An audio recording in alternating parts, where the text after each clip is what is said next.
Okay, let's finish up our intense abortion discussions with the extremes of partial birth and late-term abortions. I won't be discussing abortions that are performed to save the mother's life, as that gets into a life-for-life exchange, just late-term and partial birth. At this point, we're not talking about undeveloped, shapeless, formless entities within the womb. We're talking about hearts pumping blood through little bodies. Bodies that kick with feet, grab with fingers, think with brains, and even feel pain.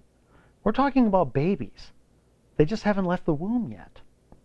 Again, remember in The Choice of Life when I asked what we'd do if this child were born prematurely and kept alive in a hospital? Would we even consider abortion at that point?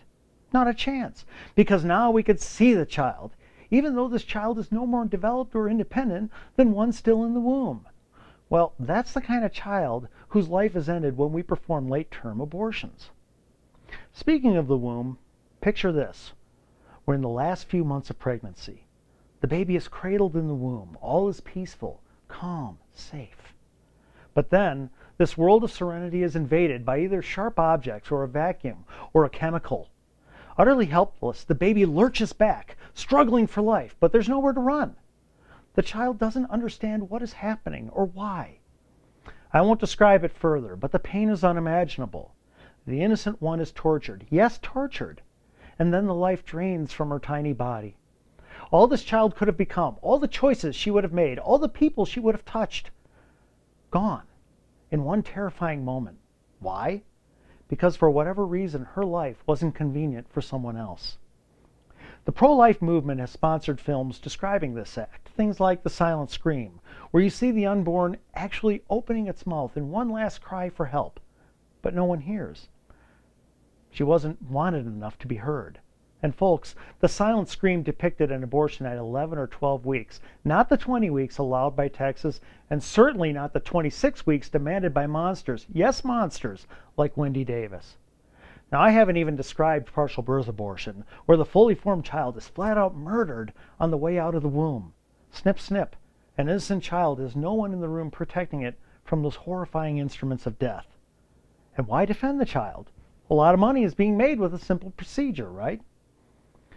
Now, you can call these films propaganda, or say we've come so far in our methods since then, but for all those who support late-term abortions, let me ask you this.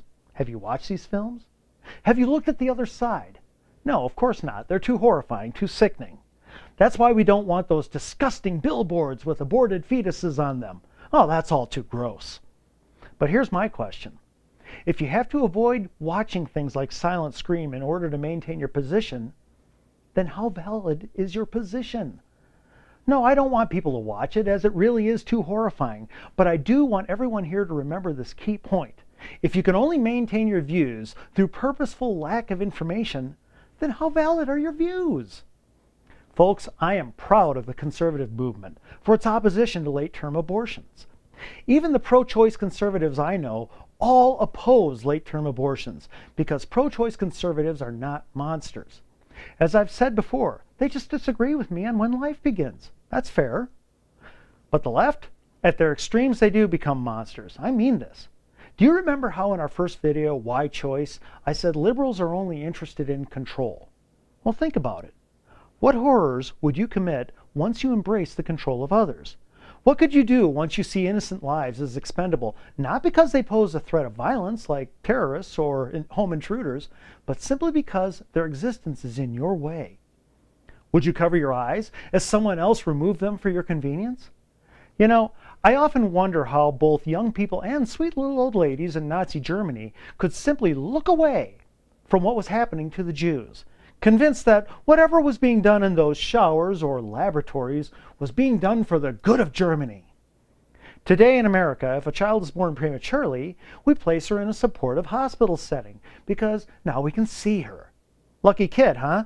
No longer hidden from view, this child can't suffer the horrors of German showers, laboratories, or the dissection at the hands of a late-term abortionist. Even Wendy Davis can't hide this precious life now. What a lucky kid. I'll close with this. In a nation where Wendy Davis can receive so much as one single vote, what have we become? The celebrities and activists supporting her can only maintain their beliefs by never watching the practice she defends. Like 1930s Germans avoiding those showers or laboratories, they never peek in Dr. Gosnell's operating room. They just insist that anyone who doesn't support abortion after 20 weeks is anti-women. We just want to tell ladies what they can do with their own bodies. It can happen anywhere, folks. Wherever a nation of people accept the control of others, young people and little old ladies alike can become monsters. And the horrors don't become better because we don't see them. They become worse because we won't look. This ends our discussion, our series on abortion. Remember, the vast majority of abortions aren't late term, they're much earlier. And while I'm pro-life, I'm also pro-woman. And I don't discount the terrible position a young girl and guy can be in with an unexpected pregnancy. These aren't late-term abortionists, they're scared kids. And why are they scared? More than the pain of childbirth and the heavy responsibilities of those 9 months, what's really scaring them is the judgment they receive from people like me and you, people who can so easily fall into the trap of judging anyone who simply makes mistakes that are different from what we've made. How arrogant we can be. The next time we see a young woman with an unexpected pregnancy, rather than pointing a finger, let's try extending a hand and a shoulder to lean on, and whatever other support we can muster. In our zeal to protect the unborn child, let's not forget that the child isn't the only life here who is precious. See you next time.